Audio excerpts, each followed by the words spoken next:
What's up everybody, I'm Chris Forsberg, former drift champion, and welcome to the next installment of Drift Car Dynamics. As you can see, my 1975 Datsun is in a million pieces. On our last episodes, we did a lot of adjustable suspension, and just like any car guy, I just wasn't finished there. I tore the car all the way down to really build it up from the inside out with an all-new aesthetics package, interior and exterior, pull the engine out and clean and spot weld the entire chassis to really stiffen it up for our new adjustable suspension. And while the engine's out, I have new manifolds, new turbo, and a whole new cooling system going in to help make that extra power so we're even quicker around the track. And once we're there, I'm going to show you all the settings that we go through to really dial in the car.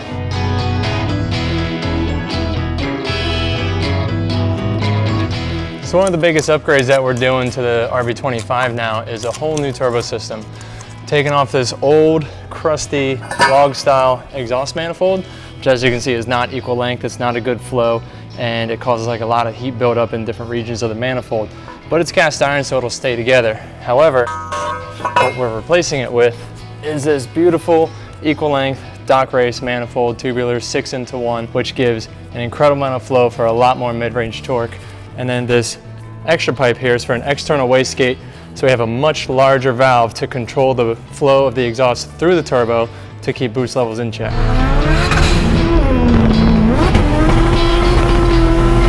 Now, anytime you're replacing exhaust components on your turbo system, you want to make sure that you clean the surfaces really well and always get new gaskets, because you want those mating surfaces to seal up nice and tight, because you actually have pressure built up in your manifold, and that's what makes the turbo spin and what makes the charged air going into your engine. And that's where you get your power from.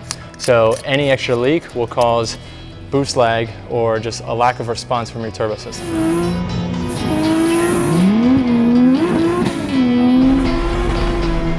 One of the other highlight pieces of this build is this custom carbon and billet intake manifold.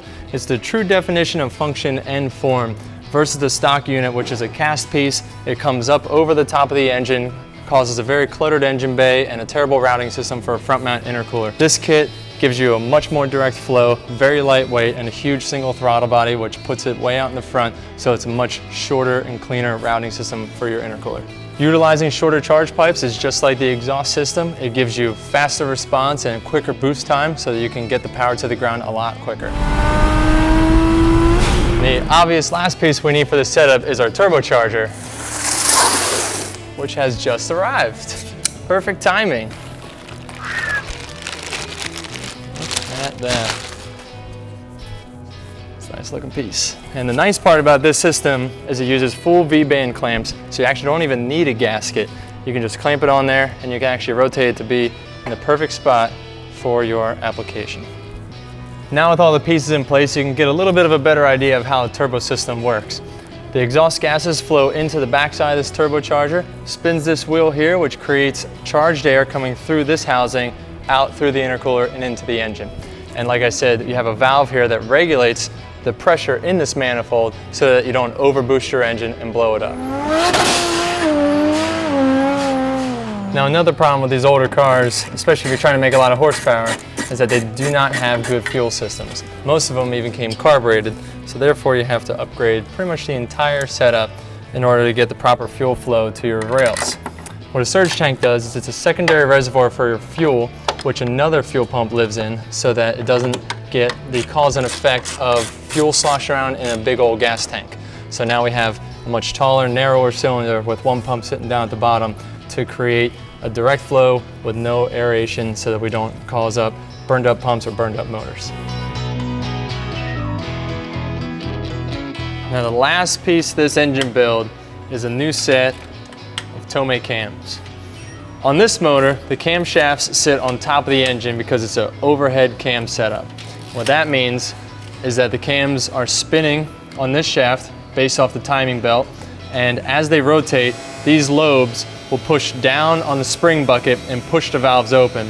And the reason why we got aftermarket cams is because you have a higher lift and a higher duration, which is the valve opens deeper and stays open longer to allow more air into the engine. And the way that you get that is with the cam design of these lobes. The fatter the lobe, the wider the duration, the taller the lobe, the higher the lift. Well, we got the turbo system fully wrapped up, and on the next episode, we're gonna finalize the engine build and wrap up the rest of the chassis and get this thing fired up and ready for the street.